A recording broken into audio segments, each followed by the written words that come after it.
రైతుల మేలు కోసం కేంద్ర ప్రభుత్వం ఎప్పుడూ ముందుంటుందన్నారు కేంద్ర మంత్రి శివరాజ్ సింగ్ చౌహాన్. గుంటూరు జిల్లాలో జరిగిన ఆత్మనిర్భర్ భారత్ సంకల్ప అభియాన్ కార్యక్రమంలో పాల్గొన్న ఆయన ఈ సందర్భంగా ప్రసంగించారు. ప్రతి ఒక్క కుటుంబం ఆర్థికంగా ఎదగాలి అనేది ప్రధాని మోదీ ఆకాంక్ష అన్నారు. ప్రతి గ్రామం, ప్రతి కుటుంబం ఆత్మనిర్భర్ భారత్ లక్ష్య సాధనలో భాగం కావాలంటూ పిలుపునిచ్చారు.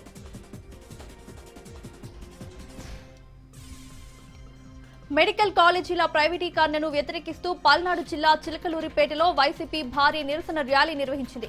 చిలకలూరిపేట పట్టణ సెంటర్ నుంచి తహసీల్దార్ కార్యాలయం వరకు జరిగిన ఈ ర్యాలీలో మాజీ మంత్రి విడతల రజని పాల్గొన్నారు. మెడికల్ కాలేజీలపై ప్రభుత్వ నిర్ణయం దుర్మార్గమన్నారు విడతల రజని.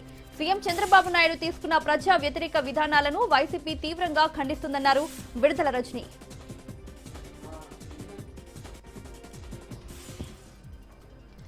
ప్రభుత్వ మెడికల్ కాలేజీల ప్రైవేటీకరణను నిరసిస్తూ ఎన్టీఆర్ జిల్లా నందిగామలో వైసీపీ ప్రజా ఉద్యమ నిరసన కార్యక్రమం చేపట్టింది. ఈ కార్యక్రమంలో వైసీపీ మాజీ ఎమ్మెల్యే తోక జగన్మోహన్ రావు, ఎమ్మెల్సీ అరుణ్ కుమార్ పాల్గొన్నారు. ప్రభుత్వ ఆధీనంలోని మెడికల్ కాలేజీలను కూటమి ప్రభుత్వం ప్రైవేటీకరణ చేయడం సరైంది కాదని, ప్రభుత్వ ఆధ్వర్యంలోనే మెడికల్ కాలేజీలను కొనసాగించాలని వైసీపీ డిమాండ్ చేస్తోంది.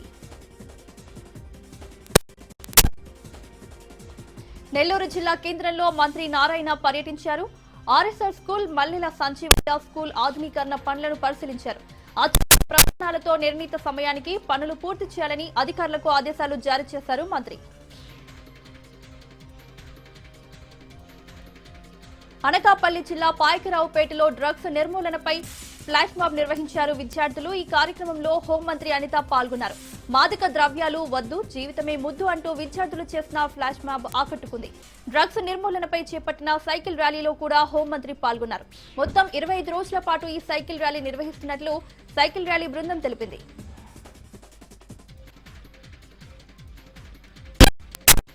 మెడికల్ కాలేజీల ప్రైవేటీకరణను నిరసిస్తూ కాకినాడ జిల్లా పిఠాపురం నియోజకవర్గంలో భారీ ర్యాలీ చేపట్టింది వైసీపీ.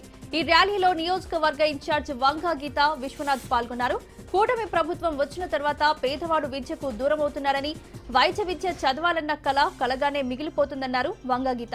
మెడికల్ కాలేజీల ప్రైవేటీకరణ జీవోను రద్దు చేయాలని డిమాండ్ చేశారు.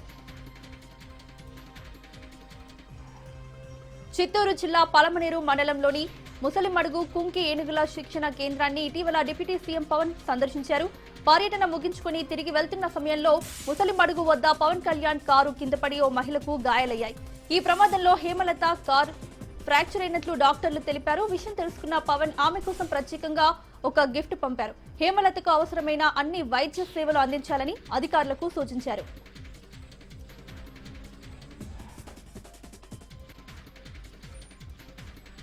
తాడేపల్లిలోని వైసీపీ కేంద్ర కార్యాలయంలో సందడి వాతావరణం నెలకొంది. వైఎస్ జగన్ ను కలిసేందుకు పార్టీ కార్యాలయానికి క్యూ కట్టారు వైసీపీ నేతలు, కార్యకర్తలు.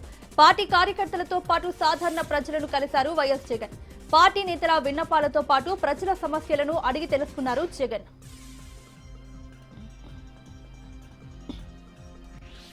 నిర్మల్ జిల్లాలో న్యాయవాదులు ఆందోళనకు దిగారు. కోర్టులో సరెండర్ చేసేందుకు ముద్దాయితో కలిసి వస్తున్న లాయర్ కారుపై పోలీసులు దౌర్జన్యం చేశారంటూ జిల్లా సివిల్ కోర్టు ఎదుట నిరసన వ్యక్తం చేశారు. నిర్మల్ కు చెందిన దిగంబర్ కాంబ్లే అనే వ్యక్తిపై నిర్మల్ పట్టణ పోలీస్ స్టేషన్లో సెప్టెంబర్ 30న పోక్సో కేసు నమోదైంది. తిరుపతి జిల్లాలోని తిరుచానూరు శ్రీ పద్మావతి అమ్మవారి ఆలయం సమీపంలో పుష్కర్ ఘాట్ నిర్మాణం చేపట్టాలని నిర్ణయించినట్లు టుడా చైర్మన్ డాలర్స్ దివాకర్ రెడ్డి తెలిపారు.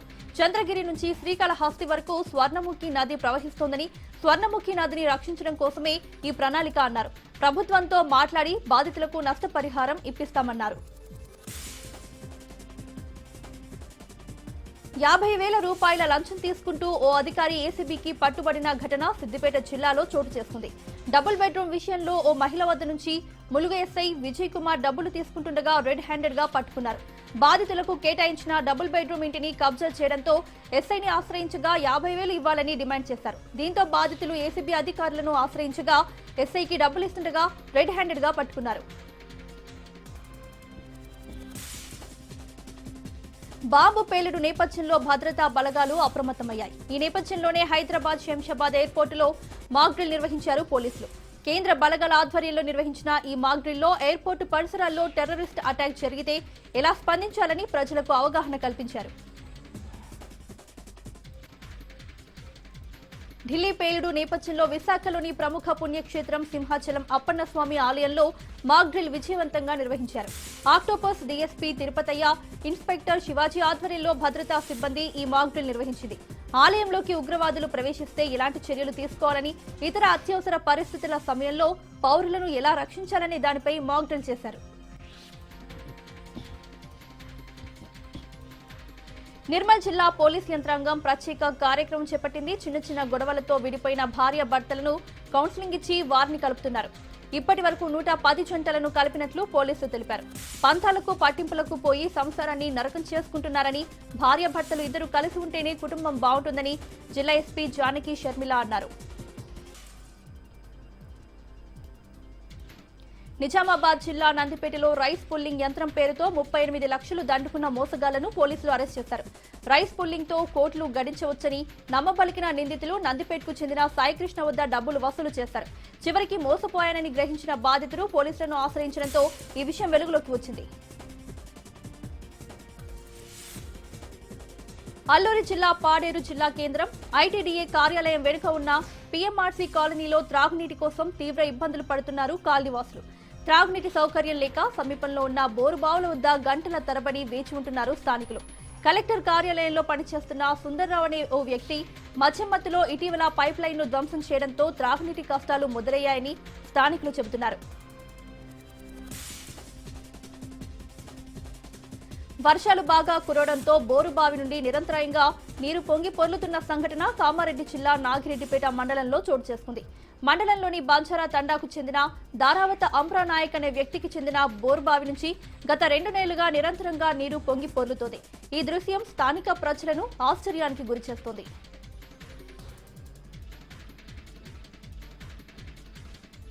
హైదరాబాద్ శంషాబాద్ రాజీవ్ గాంధీ ఇంటర్నేషనల్ ఎయిర్పోర్టులో భారీగా ఎలక్ట్రానిక్ పరికరాలు పట్టుబడ్డాయి. దుబాయ్ నుంచి వచ్చిన ఇద్దరు ప్రయాణికులు ఎయిర్పోర్టులో అనుమానాస్పదంగా తిరుగుతుండటంతో వారిని ఎయిర్పోర్టు అధికారులు అదుపులోకి తీసుకుని ప్రశ్నించారు.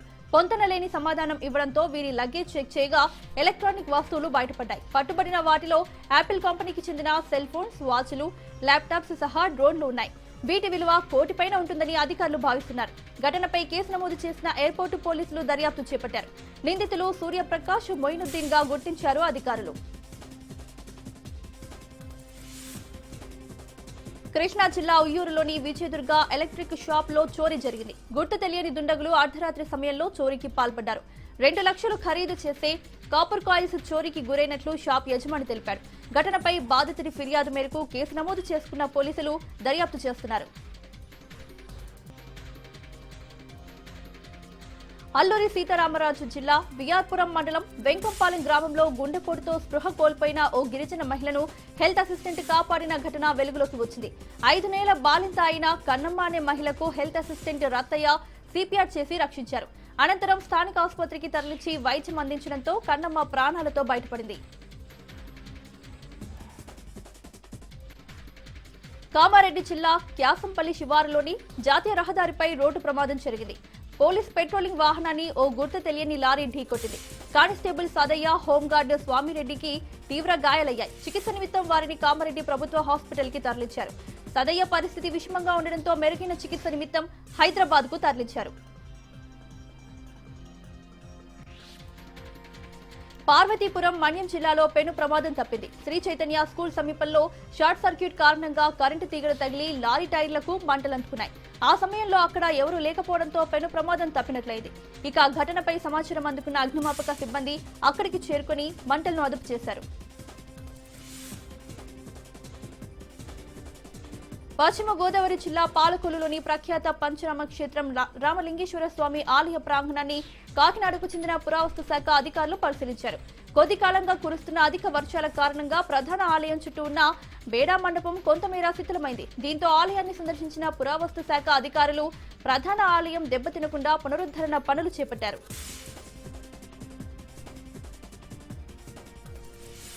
ప్రముఖ సినీ నటుడు బెల్లంకొండ తిరుమల శ్రీవారిని దర్శించుకున్నారు. వీఐపీ బ్రేక్ దర్శన సమయంలో బెల్లంకొండ శ్రీనివాస్ స్వామివారి సేవలో పాల్గొన్నారు. కిష్కింధపురి చిత్రం విజయం తర్వాత స్వామివారిని దర్శించుకోవడం ఆనందంగా ఉందని శ్రీనివాస్ తెలిపారు. నా తదుపరి చిత్రం టైసన్ నాయుడు చిత్రానికి ప్రేక్షకులు ఇలానే ఆదరణ చూపాలని ఆకాంక్షించారు.